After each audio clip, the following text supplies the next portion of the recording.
नमस्कार, जय श्री कृष्णा साथियों। एस्ट्रो वॉइसेज में आप सभी का बहुत बहुत स्वागत है। साथियों, आज ग्रहण विषय पर बात करेंगे। जैसा कि आप सभी अवगत हैं कि इस महीने की 26 तारीख को वैशाख पूर्णिमा है और इसी दिन इस वर्ष का पहला चंद्र ग्रहण भी है। चंद्र ग्रहण की वास्तविकता और चंद्र ग्रहण से संबंधित कुछ भ्रम पर भी बात करेंगे। साथियों, पूर्णिमा के दिन वैसे भी आप सभी इस चीज़ से अवगत हैं कि पूर्णिमा के दिन चंद्रमा का प्रभाव पृथ्वीवासियों पर सर्वाधिक होता है और चंद्रमा मन का कारक है। तो अगर आपकी कुंडली में चंद्रमा खराब भावों का कारक है, छठे भाव का, आठवें भाव का और 12वें भाव का अगर चंद्रमा है, इन्हीं घरों का कारक भी है, तो कहीं ना कहीं पीड़ा देता है। और पूर्णिमा के दिन ये पीड़ा ज़्यादा होती है क्योंकि पूर्णिमा के दिन उसका प्रभाव आप पर सर्वाधिक पड़ता है। इसी प्रकार से अगर आपकी कुंडली में चंद्रमा की स्थिति ठीक है तो आप पर यह शुभ प्रभाव होता है और पूर्णिमा के दिन सर्वाधिक लाभ होता है आपको। क्योंकि चंद्र ग्रहण पूर्णिमा को ही होता है, यद्यपि प्रत्येक पूर्णिमा को नहीं होता है। इसके कुछ वैज्ञानिक कारण हैं जिन पर बात करेंगे। तो इस बार चूंकि वैशाख की पूर्णिमा है और बड़ी पवित्र पूर्णिमा है, पूर्णिमा का प्रभाव हम पर होता ही है चंद्रमा के द्वारा। और ग्रहण क्या होता है कि कुछ काल के लिए चंद्रमा के प्रकाश को रोक देना, अर्थात जो भी राशियां होंगी, जो भी व्यक्ति होंगे और व्यक्ति की कुंडली में जो चंद्रमा की स्थिति होगी उस पर किसी न किसी प्रकार से प्रभाव डाला गया होगा। अब उस कालखंड में जब ग्रहण चल रहा होगा तो उन राशियों पर भी प्रभाव पड़ रहा होगा, अच्छा प्रभाव या बुरा प्रभाव। अगर अच्छा प्रभाव है तो फलदायी है और अगर बुरा प्रभाव है तो नुकसानदायक है। तो इससे बचने के लिए निश्चित ही हमें मेडिटेशन के साथ साथ अपने आराध्य देव और अपने कुंडली के भावों के अनुसार कुछ विशेष मंत्रों का जाप करना फलदायी होता है। ऐसा अवश्य करना चाहिए। अब चंद्रमा की रोशनी को रोक दिया गया है उस कालखंड के लिए, तो ऐसे समय में वैज्ञानिक तथ्य ये है साथियों कि वातावरण में प्रदूषण की मात्रा बढ़ जाती है और कुछ खतरनाक पराबैंगनी किरणें पृथ्वी पर बहुत सीधी उस क्षेत्र में जिस स्थान पर यह ग्रहण लगा हुआ है सीधे तरीके से पड़ती है। अब इनके संपर्क में जो भी व्यक्ति आएगा वो प्रभावित होगा और ज़्यादा प्रभावित होगा। तो इससे बचने की आवश्यकता है। खासतौर से गर्भवती महिलाओं को इन किरणों से बचने की सर्वाधिक आवश्यकता है क्योंकि उनके गर्भ में पल रहे नवजात शिशु पर उन खतरनाक किरणों का प्रभाव ज़्यादा हो सकता है और गर्भ में पल रहे बालक को यह हानि पहुंचा सकता है, बालक विकृत हो सकता है।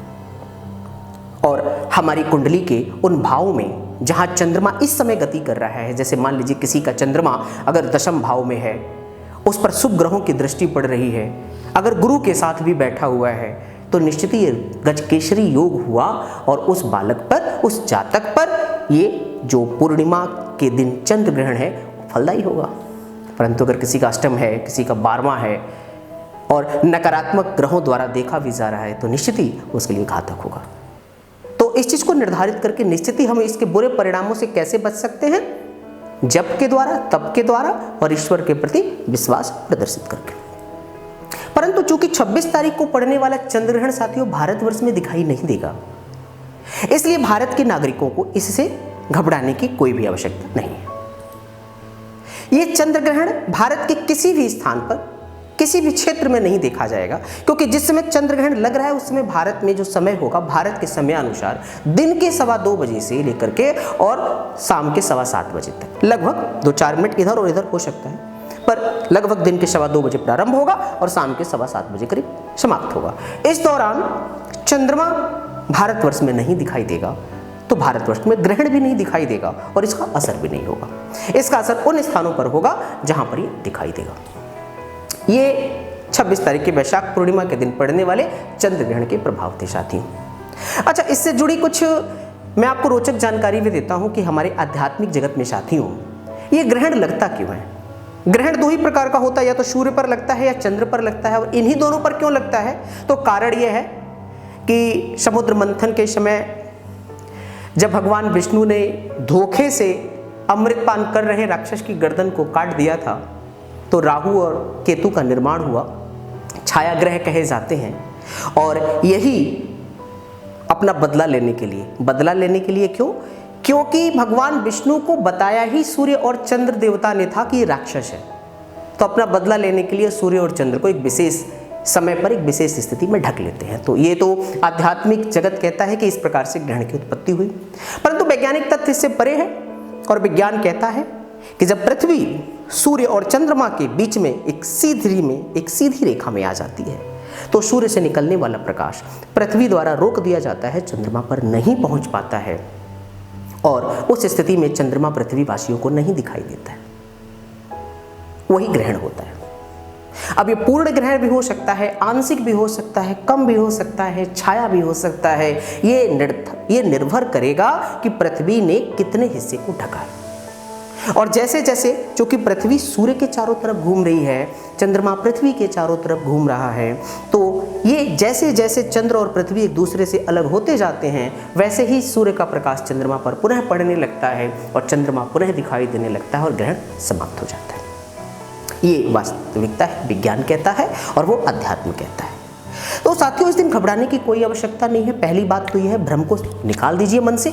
इसलिए निकाल दीजिए कि 2-3 बातें और मैं आजकल बहुत सारा भ्रम भी है कि बहुत सारे चैनल पे, बहुत सारे स्थानों पर आपको ऐसे वीडियोस मिल जाएंगे, ऐसे महान विद्वान व्यक्ति मिल जाएंगे जो आपको ये समझा रहे होंगे कि ग्रहण के दिन ये छोटा सा उपाय कर लो और ऋण से मुक्ति पा जाओ, ग्रहण के दिन आप ये मंत्र जाप करो, या आप ये छोटा सा टोटका कर लो, एक छोटा सा सिक्का यहाँ रख दो वहाँ रख दो और करोड़पति बन जाओ। ये सब भ्रम की स्थितियाँ हैं और निश्चित ही ज्योतिष को भी कहीं न कहीं पीछे ढकेलने का कार्य करती हैं।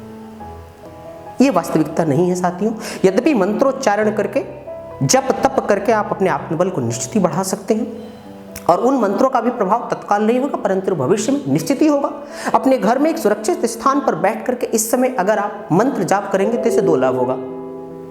पहला लाभ क्या होगा?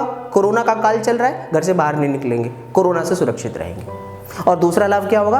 अल्ट्रावायलेट, परावैंगनी जैसी खतरनाक किरणों से अपने घर में रहकर सुरक्षित रहेंगे। उन गर्भवती महिलाओं को इस नियम का पालन अवश्य करना चाहिए। बाकी रही बात कि कुछ टोने और टोटके करके आप अरबपति और करोड़पति बन जाएंगे, तो ये सब भ्रम है। इन सब चीज़ों से दूर रहना चाहिए और भ्रम के मायाजाल को फैलाना भी नहीं चाहिए। मैं उम्मीद और आशा करता हूं साथियों कि ग्रहण की वास्तविकता से आप सभी परिचित हुए होंगे और इसके लाभों से लाभान्वित होंगे। इसी के साथ आप सभी के स्वास्थ्य की मंगल कामना करते हुए जय श्री कृष्ण, नमस्कार।